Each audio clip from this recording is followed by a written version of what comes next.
इस वक्त पाकिस्तान में सियासी अदम इस्तेहकाम में शिद्दत आ गई है और मुल्क बदतरीन मुआशी अदम इस्तेहकाम का भी शिकार है। इत्तेहादी हुकूमत ने वाज़ेह कर दिया है कि वो अपनी वफाकी हुकूमत से किसी भी सूरत अगस्त से पहले दस्तबरदार नहीं होगी और इंतखाबात अगले साल अक्टूबर में ही होंगे। मगर 2 दिन बाद इमरान खान पंजाब और खैबर पख्तूनख्वा की असम्बलियाँ तहलील करने की तारीख देने जा रहे हैं। साथ ही तहरीक इंसाफ एक बार फिर से कौमी असम्बली की नशिस्तों से मुस्ताफ़ी होने जा रही है। मगर हुकूमत वाज़ेह कर चुकी है कि तहरीक इंसाफ सूबाई असम्बलियाँ तहलील करेगी तो हम दोनों सूबों में इंतखाबात करा देंगे, लेकिन कौमी असम्बली से इस्तीफ़ों की सूरत में ज़िमनी इंतखाबात नहीं कराए जाएंगे। कौमी असम्बली अक्टूबर तक ऐसे ही चलती रहेगी। जबकि आज तहरीक इंसाफ ने स्पीकर कौमी असम्बली राजा परवेज़ अशरफ को ख़त लिखकर आगाह कर दिया है कि वो अगले हफ्ते कौमी असम्बली में आकर अपने इस्तीफ़ों की दोबारा से तस्दीक करा सकते हैं। आज शाम महमूद कुरैशी और फवाद चौधरी ने प्रेस कॉन्फ्रेंस करते हुए इस खत की तफसीलात से आगाह किया। साथ ही फवाद चौधरी ने इशारा दिया कि असम्बलियाँ तहलील करने की तारीख 17 दिसंबर भी हो सकती है और 23 दिसंबर भी हो सकती है। हम तो अपना फैसला कर चुके हैं। एक मरतबा फिर हम इस फैसले को अमली जामा पहनाने के लिए तैयार हैं। इमरान खान साहब से मैंने ये खत शेयर किया है और उन्होंने इसकी मंजूरी दे दी है। मेरे दस्तखतों के साथ ये खत मैं स्पीकर साहब को भेज रहा हूँ कि हमें वो वक्त दें, हमें वो बुलाएं ताकि हम इज्तिमाई तौर पर उनके सामने पेश हो सकें और अपने इस्तीफ़ों का अयादा कर सकें, अपने उस फैसले की तजदीद कर सकें। और अगर वो अपनी तसल्ली करना चाहते हैं और फर्दन हमसे अलहदा बात करना चाहते हैं, बुलाना चाहते हैं, तो हमें उसमें भी कोई इतराज़ नहीं। असम्बलियाँ तो तहलील होनी है। 17 तारीख को इमरान खान ने ऐलान करना है। अब कल मैं देख रहा था 23 तारीख चल रही थी, 17 भी हो सकती है, 23 भी हो सकती है। तहरीक इंसाफ की तरफ से राजा परवेज़ अशरफ को लिखे गए खत के मुताबिक हम एक बार फिर आपसे कहते हैं कि बिना किसी तात्तुल के हमारे बकिया इस्तीफ़ों को मंजूर किया जाए। हमारे इस्तीफ़ों से मुताल्लिक पब्लिक पोजीशन वाज़ेह है, मगर हम आपसे अगले हफ्ते कोई भी वक्त तय करने के लिए तैयार हैं कि जब हम कौमी असम्बली में आएँ और अपने दिए गए इस्तीफ़ों की दोबारा तस्दीक करें। हमें उम्मीद है कि आप इस मामले को मज़ीद इल्तवा का शिकार नहीं करेंगे। यानी आज तहरीक इंसाफ कह रही है कि वो कौमी असम्बली से अपने दिए गए इस्तीफ़ों की दोबारा तस्दीक करने के लिए तैयार है। एक एक रुकन को भी बुलाया जाए तो वो आकर अपने इस्तीफ़ों की तस्दीक कर सकता है। मगर गुज़िश्ता हफ्ते स्पीकर कौमी असम्बली राजा परवेज़ अशरफ ने तहरीक इंसाफ के इस्तीफ़ों से मुताल्लिक कहा था कि तहरीक इंसाफ के अरकान ने इस्तीफ़े तो दिए, लेकिन वो आज भी रुकने कौमी असम्बली होने की मरात इस्तेमाल करते हैं और प्राइवेटली मुझसे कहते हैं कि उस वक्त दबाव में इस्तीफ़ा दिया था।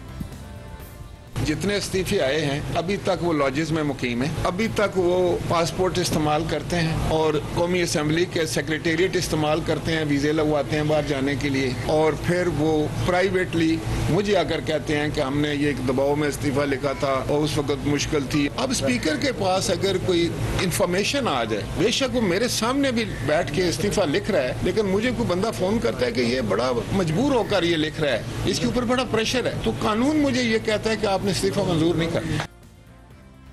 कौमी असम्बली के इस्तीफ़ों का तनाज़ा अपनी जगह। तहरीक इंसाफ का दावा है कि काफ लीग पंजाब की असम्बली तहलील करने के मामले पर इमरान खान के साथ खड़ी है। आज सदर आरिफ अलवी की काफ लीग रहनुमा और वज़ीर आला पंजाब से मुलाकात हुई है, जिसमें मोनिस इलाही और हुसैन इलाही भी शरीक थे। और परवेज़ इलाही का यह बयान सामने आया है कि आज रियासत बचाने का सवाल सबसे पहले है, हम इमरान खान के साथ हैं। पंजाब की वज़ारत आला इमरान खान की अमानत है। जबकि सदर आरिफ अलवी ने इस हवाले से ट्वीट करते हुए कहा है कि सियासत में कोई चीज़ हरफ आखिर नहीं होती।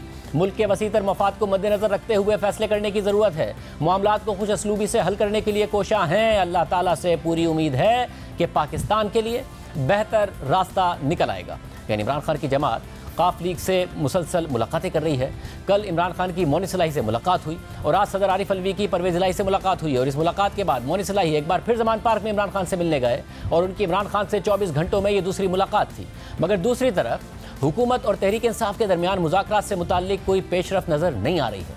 कल सदर आरिफ अलवी की नून लीग के रहनुमा अयाज सादिक और आज़म नज़ीर तारड़ से मुलाकात हुई थी, मगर राना सनाउल्लाह ने हमारे प्रोग्राम में इस मुलाकात को बेमायने करार दे दिया था और सूबाई असम्बलियाँ तहलील होने की सूरत में वहाँ इंतखाबात लड़ने का दावा दोहरा दिया था। हुकूमत का यह एतमाद अपनी जगह, मगर जो मुआशी हालात हैं वो उनके हक़ में नहीं हैं और इन बुरे मुआशी हालात के साथ वो कैसे पाकिस्तान के सबसे बड़े सूबे में इंतखाबात का रिस्क लेंगे, ये सवाल अपनी जगह बरकरार है। क्योंकि मुआशी हालात की वजह से अवाम के साथ साथ इंडस्ट्री भी परेशान है। मार्केट में डॉलर 250 का मिल रहा है, बरामदात गिर रही हैं, तरसीलात ज़र गिर रही हैं, बिजनेस कॉन्फिडेंस मुसलसल गिर रहा है, महंगाई बढ़ रही है, शरह सूद बढ़ रही है। IMF से मामला तय नहीं पा रहे हैं। अब से कुछ देर पहले वज़ीर ख़जाना इसहाक़ डार ने पेट्रोल की कीमत में 10 रुपये और डीजल की कीमत में 7 रुपये फ़ी लीटर कमी का ऐलान किया है। मगर ये सवाल अपनी जगह बरकरार है कि IMF ने जो 800 अरब रुपये इजाफी टैक्स का मुतालबा किया है, वो कैसे पूरा होगा, यानी कहीं से भी अच्छे मुआशी इशारे नज़र नहीं आ रहे हैं। आज अक्टूबर के महीने के आदाद-ओ-शुमार के मुताबिक लार्ज स्केल मैन्युफैक्चरिंग में तरक्की की शरह गुज़िश्ता बरस के अक्टूबर के मुकाबले में मनफी 7.7% रही और इसी माली साल के 4 माह में लार्ज स्केल मैन्युफैक्चरिंग में तरक्की की शरह मनफी 2.9% रही है। और इस सियासी और मुआशी गैर यकीनी की सूरत हाल के असरात आज स्टॉक मार्केट में भी नजर आए और 100 इंडेक्स 550 पॉइंट्स गिर गया, क्योंकि मार्केट में इमरान खान की तरफ से असेंबलियाँ तहलील करने का मुमकिन ऐलान और IMF से मुज़ाकरात में तातुल मुसलसल गैर यकीनी बढ़ा रहा है। और आज पाकिस्तान बिजनेस काउंसिल ने भी मुतालबा किया है कि IMF मुआहदे पर अमल दरामद को गैर सियासी रखा जाए और तमाम जमातें मुश्किल फैसलों को सपोर्ट करें, जिसमें पेट्रोलियम डेवलपमेंट लेवी में इजाफा भी शामिल है। मुल्क पर चढ़े कर्जों को रोल ओवर करना नाकाफी होगा, इसलिए कर्जों की रिस्ट्रक्चरिंग की जाए। अफगानिस्तान की तरफ ज़र मुबादला की लीकेज को रोका जाए। हुकूमत अपने अखराजात कम करे, जिसमें दिफा पर अखराजात भी शामिल हैं। रिटेल, होलसेल और रियल एस्टेट को टैक्स नेट में लाया जाए। सूबों को इजाफी बजट सरप्लस देने पर राजी किया जाए। ज़र मुबादला के ज़खायर को ज़रूरी अशिया की दरामदात के लिए बचाया जाए। तवानाई की बचत की जाए और इसके लिए वर्क फ्रॉम होम, मार्केट्स और शादी हॉल्स को जल्दी बंद करने और गैस की कीमतों को रिव्यू किया जाए। इस वक्त पाकिस्तान के ज़र मुबादला के ज़खायर महज 6.7 अरब डॉलर्स की खतरनाक सतह पर है। इंटरबैंक और ओपन मार्केट में डॉलर के रेट में असल में 25 रुपए का फ़र्क है, जिससे बैंकिंग चैनल से आने वाली तरसीलात ज़र और बरामदात दोनों मुतासिर हो रही हैं। क्योंकि अगर पाकिस्तान का मवाजना बांग्लादेश से किया जाए तो नवंबर के महीने में पाकिस्तान की तरसीलात ज़र में गुज़िश्ता बरस के मुकाबले में 14% कमी देखी गई है, मगर बांग्लादेश की तरसीलात ज़र में गुज़िश्ता बरस के मुकाबले में 2.6% का इजाफा देखा गया है। पाकिस्तान की सऊदी अरब और मुत्तहिदा अरब अमारात से आने वाली तरसीलात ज़र में 20% कमी देखी गई। बरतानिया और अमरीका से आने वाली तरसीलात ज़र में भी 5% और 6% की कमी देखी गई, मगर बांग्लादेश की मुत्तहिदा अरब अमारात से आने वाली तरसीलात ज़र में 47% का इजाफा देखा गया। अमरीका से आने वाली तरसीलात ज़र में 12% और बरतानिया से आने वाली तरसीलात ज़र में 2% का इजाफा देखा गया। ताहम बांग्लादेश की सऊदी अरब से आने वाली तरसीलात ज़र में 19% की कमी देखी गई। इस वक्त बांग्लादेश में भी डॉलर के ऑफिशियल रेट के मुकाबले में अनऑफिशियल रेट ज़्यादा होने की वजह से तरसीलात ज़र पर दबाव है और बांग्लादेश की तरसीलात ज़र जो 2020-21 में 2.5 अरब डॉलर्स माहाना को क्रॉस कर गई थी, अब महज 1.5 अरब डॉलर्स माहाना पर आ गई हैं। और अगर पाकिस्तान से इस साल 7.5 लाख लोग मुल्क से बाहर नौकरी करने गए हैं, तो बांग्लादेश में 8 लाख से ज़ायद लोग बैरून मुल्क नौकरी करने गए हैं। इसलिए वहाँ भी तरसीलात ज़र में बहुत ज़्यादा इजाफे की तवक्को थी और ये इजाफा ना होने की वजह वहाँ भी हुंडी और हवाला ही बताई जाती है, मगर वहाँ ऑफिशियल और अनऑफिशियल रेट में फ़र्क चंद टकों का है और पाकिस्तान में 25 रुपए का फ़र्क है।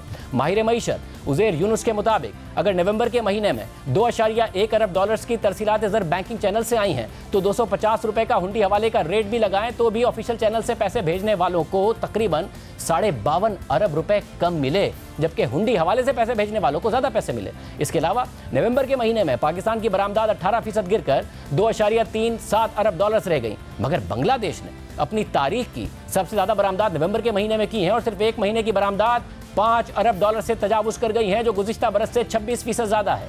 तो ज़रा सोचिए, एक ही महीने में पाकिस्तान की बरामदात पिछले साल से 18% कम यानी 2.37 अरब डॉलर्स और बांग्लादेश की बरामदात 26% ज़्यादा यानी 5 अरब डॉलर से भी ऊपर। इसलिए सवाल उठ रहा है कि डॉलर का मसनूई रेट और IMF से मुज़ाकरात आगे ना बढ़ना मुल्क को कितना नुकसान पहुँचा रहा है। और ऐसी सूरत हाल में हुकूमत के लिए IMF की सख्त शराइत पूरी करते हुए अवाम के लिए मज़ीद मुश्किल फ़ैसले करना सियासी तौर पर बेहतर है या इलेक्शन कराना बेहतर है।